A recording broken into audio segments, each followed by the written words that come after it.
इस देश के युवाओं का भी कुछ लोग पूछ रहे थे, इन पर आरोप लगाया गया फंडिंग आ रही है, आरोप लगाया गया चाइना से पैसे आ रहे हैं, आरोप लगाया गया ये पैसा कहां से आ रहा है। मैंने कहा अभी तो आरोप छोटा लगा, अभी तो एक आरोप लगेगा ये युवा ही पाकिस्तान से आ गए हैं। गुरु नानक लंगर की फंडिंग कहां से, मुझे आज भी याद है। तो पूछना कहना चाहता हूँ उनकी दो पंक्तियों में, गुरु नानक का लंगर है, सदियों से चलाते आए हैं, मुफ्त को रोटी खिलाई है, खिला ना पाई तुम्हारी सरकारें, लॉकडाउन में तुम्हारी सरकारें आई हैं और पूछते हो गुरु नानक लंगर की फंडिंग कहां से आई है। अरे लुटेरो, तुमने कमाया लाखों रुपया, तुम बताओ तुम्हारी फंडिंग कहां से।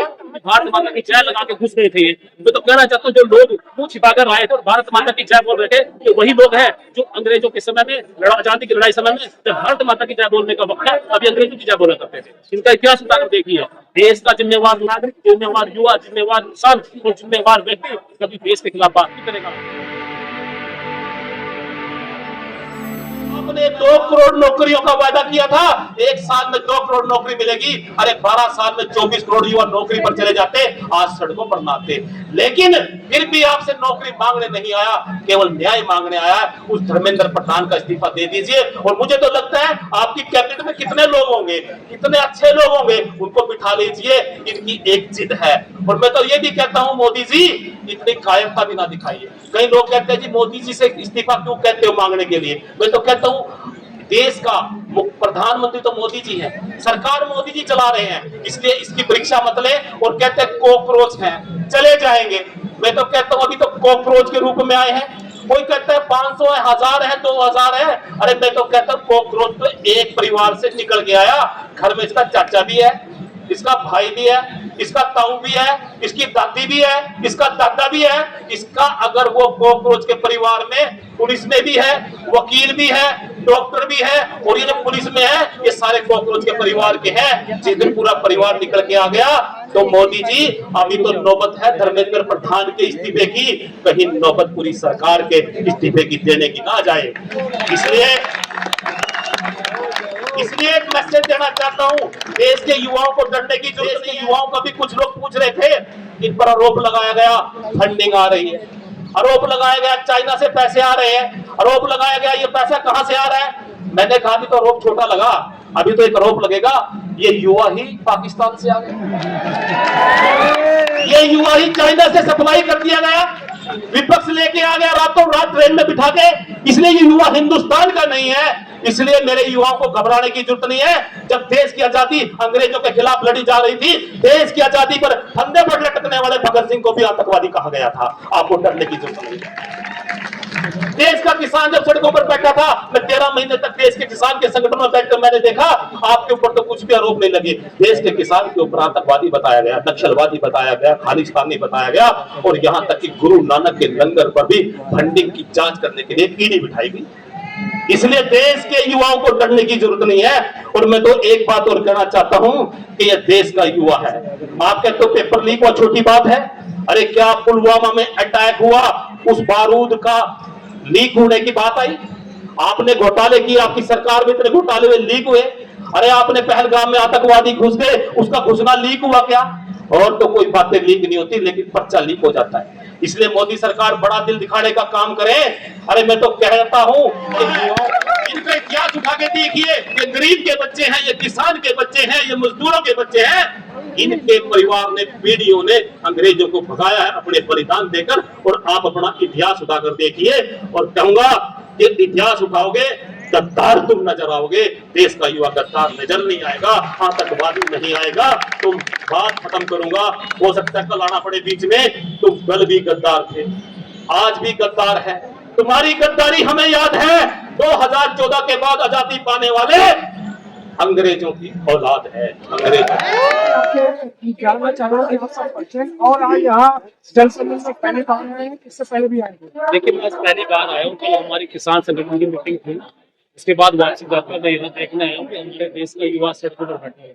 वो युवा सड़कों पर बैठे हुए जिसके लिए 2 करोड़ की नौकरियों का वायदा किया गया था, लेकिन वो वायदे को तोड़ने का काम देश की सरकार। आज क्यों बैठा है ये? आज केवल मात्र एक इस्तीफा मांगने के लिए देश का युवा। मैं तो मोदी सरकार से पूछना चाहता हूँ, ये युवा है जिसने आपके प्रधान धर्मेंद्र प्रधान की संपत्ति नहीं मांगी, धन नहीं मांगा उससे, उसकी दौलत नहीं मांगी, उसका लूट का पैसे का हिसाब नहीं मांगा, उसकी चोर बाजारी के पैसे का हिसाब नहीं मांगा। केवल आप एक इस्तीफा जो इस्तीफा देगा इंसानियत से और बेरुखी से। सर मैं बात कर रहा है, इनको जवाब आ गया कि लोग बैठे हुए हैं ना, देखिए ये जवाब तो हमने 4-5 साल पहले सुन लिया था जब किसान संगठन लेकर दिल्ली के चारों तरफ बैठे थे, तब भी हमें आतंकवादी, नक्सलवादी, पाकिस्तानी, चाइनीज न जाने क्या क्या बताया गया, लेकिन ये तो सुनने को मिलेगा।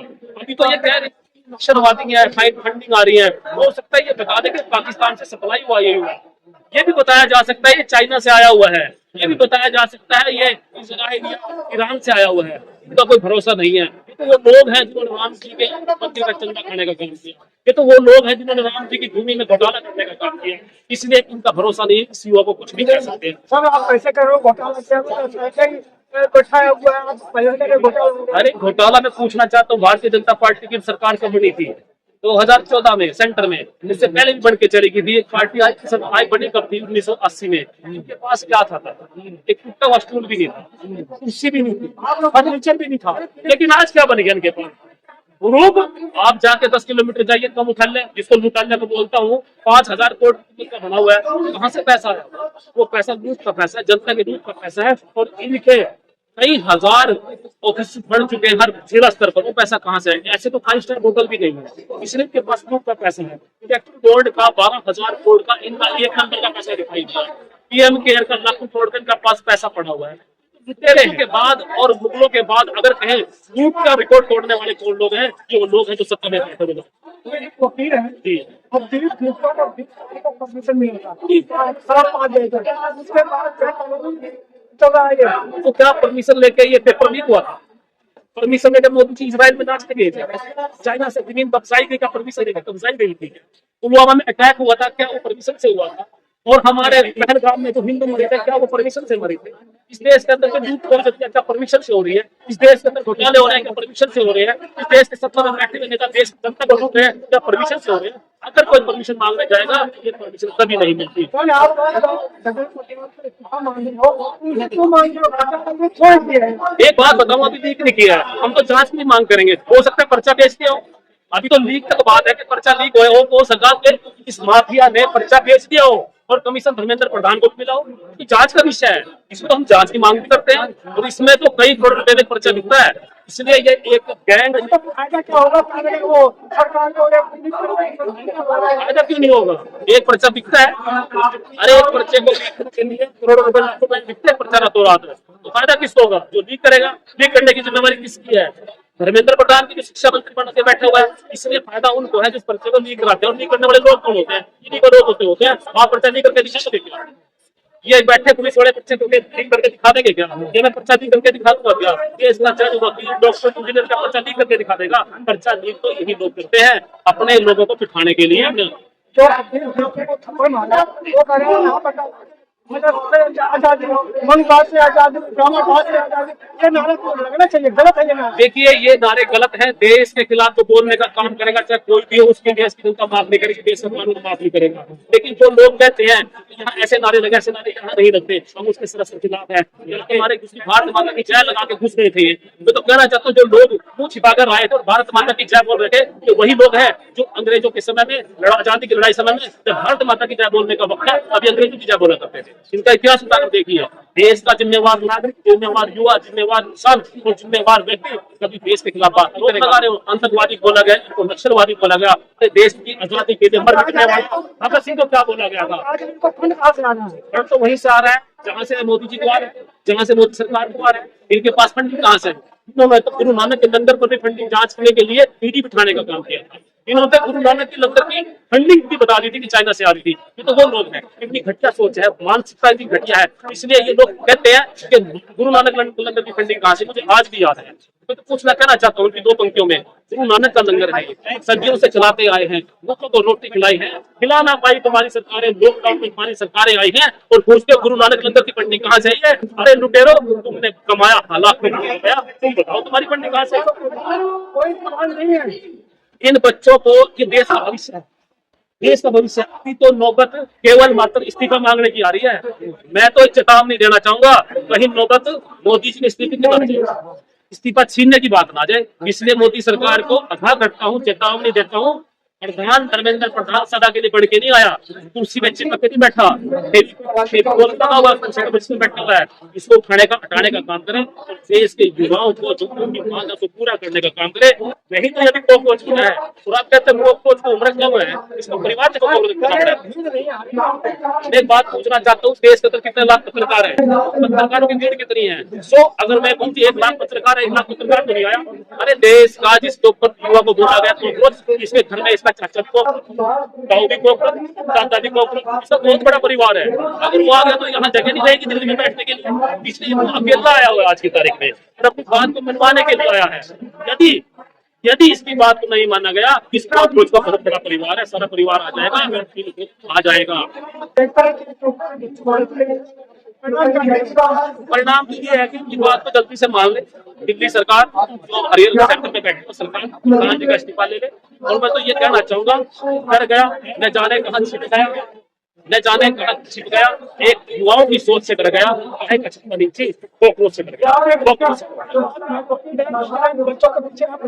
देखिए आपके परिवार में वकील भी है, इंजीनियर भी है, डॉक्टर भी है, आर्मी भी है, पुलिस में भी है, सब में इनका परिवार बहुत बड़ा है, इसलिए हम भी साथ हैं, पूरा परिवार साथ है। और इनकी मांग को अन्याय नहीं मांग रहे आपसे, अन्याय करो, न्याय की बात करते हैं। आपसे एक इस्तीफा मांग रहे हैं, आपका धन दौलत नहीं मांग रहे हैं, आपकी संपत्ति नहीं मांग रहे हैं, आपकी सरकार नहीं मांग रहे हैं, आपका लूटा हुआ पैसा नहीं मांग रहे हैं, केवल मसले की इस्तीफा मांग रहे हैं। मुझे लगता है इस्तीफा से मन की तसल्ली हो जाएगी। आप उदाहरण देख के देखिए, सबसे कितने उदाहरण हैं जिस व्यक्ति की जिम्मेवारी होती है, यदि वो काम सही से नहीं करेगा, चुना हुआ व्यक्ति उसकी ईमानदारी से नीति से, अगर नीति की बात करें इसकी बात तो दूसरे अगर वो भी इसी राह पे चलेंगे, धर्मेंद्र प्रधान क्या सर्विस को देंगे?